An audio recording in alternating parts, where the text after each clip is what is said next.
I What are know. these joints called? This is gonna be the chest supported rows, right? You utilizing the bench for this workout, and All right. pretty much, man, all you're gonna do is you're gonna lay on this bench like you're doing a scap trap. If guys are you familiar with it, but if you're not, you can just follow along. You're gonna be laying down here. You're gonna be grabbing a dumbbell underneath you. Okay. I like to pull up from one Barbell, side. I'm sorry, the yeah, barbell. barbell. Yeah, I apologize. And then yeah. it's simple enough. It's just rowing up to you.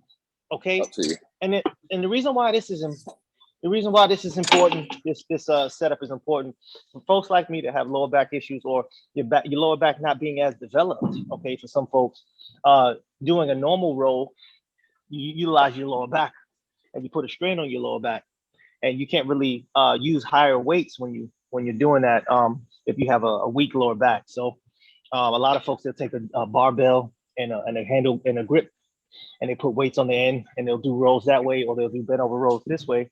And basically, like you see how I'm bent over, all the strain is on your lower back. It takes that strain away.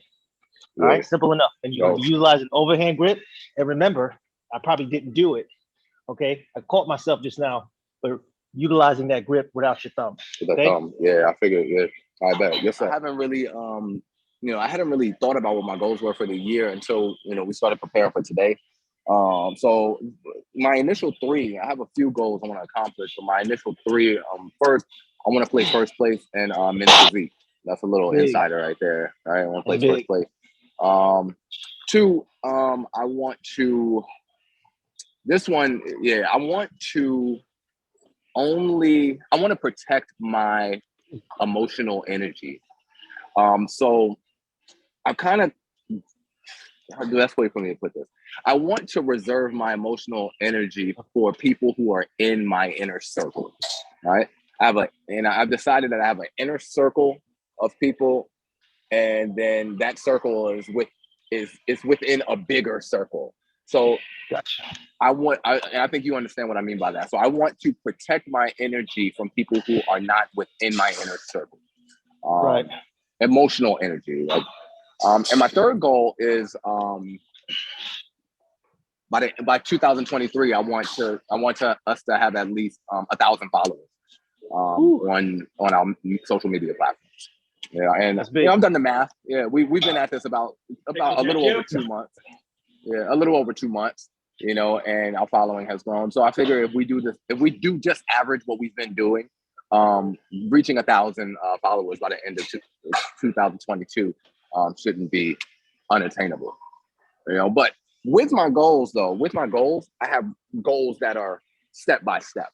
Like for instance, with my inner circle goal, right? While I'm protecting my emotional energy from people who aren't in that inner circle, I want to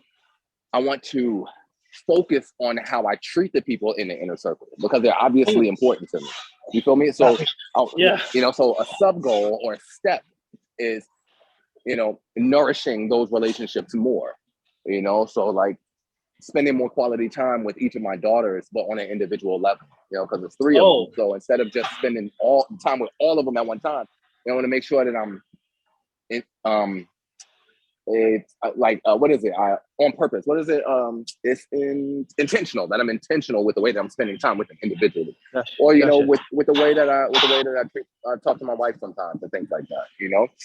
So it's important to remember that your goals have sub goals. They have it could be goal 1, but then it's 1A and 1B and 1C. You know what I mean? Because those things will help you achieve the ultimate goal. Right. And I'm also exercising that. That wasn't necessarily a goal.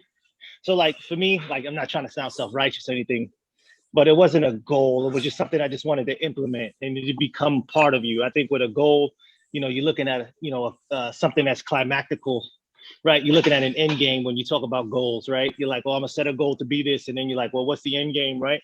So I don't associate what I'm trying to do with my family as goals. Not saying that that's a bad thing at all. That's actually wonderful. But for me, it's not, because it's something that's ongoing. And I've been doing the same thing with my children, is trying to isolate my time with them and basically getting to know them personally and sharing their interests and showing interest in their interests, right? Giving them that time. So That's something that's been ongoing for me. So I definitely feel what you're saying as far as that inner circle too, man. Me being an introvert as well, very important that you keep those folks. Oh man, me and my wife were having a good conversation yesterday about that, and she was just talking about like starting a business and getting support for, and then not noticing that the support was there with all of the people that she considered friends. But I told her, it actually that's a blessing, because then who to appreciate. You know what I'm saying? When you do, Absolutely. when you do get to that zenith, right? Till you get to that point, it's like who was in your corner. You're not necessarily doing things to, show people, that you are worthy of support or whatever have you, or dancing on them when you're actually successful. Is more so appreciating those that that knew you were going to make that. Knew that you were going to get to that point. So yeah. It's not it's all intentions. It's not a vindictive thing. It's more so it's something that kind of reveals who your true folks are, right? And paying attention to that inner circle and giving paying homage to that inner circle is very important. So good point. It's not important, yo. It's not important. And one thing that I recently realized is that it's like I think it's common. He said, I don't want to be the one that loves you. I want to be the one that hurts you and loves you the most. Something like that, he said, right? Yeah, I want to be the one that loves you and hurts you the most. And when you think about that, it sounds romantic, but it sounds fucked up. And it is fucked up. It's the people that you love the most that you end up hurting the most. Sure. And I started realizing that about myself. It's like the people who are in my corner, the people who are in my inner circle are the ones that, that I let my anger show most with. Or they're the ones that I fly off at the mouth with, but when I'm out in public and somebody pisses me off, I just let that shit slide, or if it's somebody who's in the bigger circle, I may let that shit slide, because I look at them like, whatever, and I need to change that, I need to change that, and I'm going to, not because it's a resolution or a new year. It's just, it's something that I'm sick of, but I understand. Or with my first goal, a sub goal of that would be like just being healthy, because you can't, I'm not going to be able to accomplish that goal, place in first place if I'm not eating right and if I'm skipping leg day and shit. You know what I mean? So word. You feel me? So yeah, so things you got to do. I like this. What we call this exercise again? This is a chest supported row.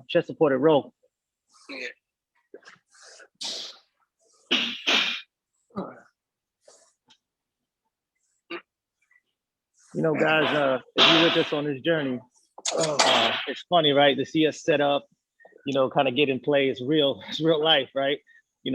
See us manipulate our own cameras, get in position, to try to show you the right way. This is real, man. This is the struggle. This is what I love, though, man. I love grassroots shit. I love being able to see where people come from. Of course, we have a big goal in mind. We're trying to get to a point where, this is all taken care of, and we have isolated. We have an isolated facility of our own, and be able to have cameras everywhere positioned to kind of make this more expedient. But this is real, man, and I appreciate the struggle. I appreciate the support as well, right? Oh yeah, man. What we got next? I don't want nothing. I don't want nothing that's under 100. I don't want nothing. I don't want nothing that's under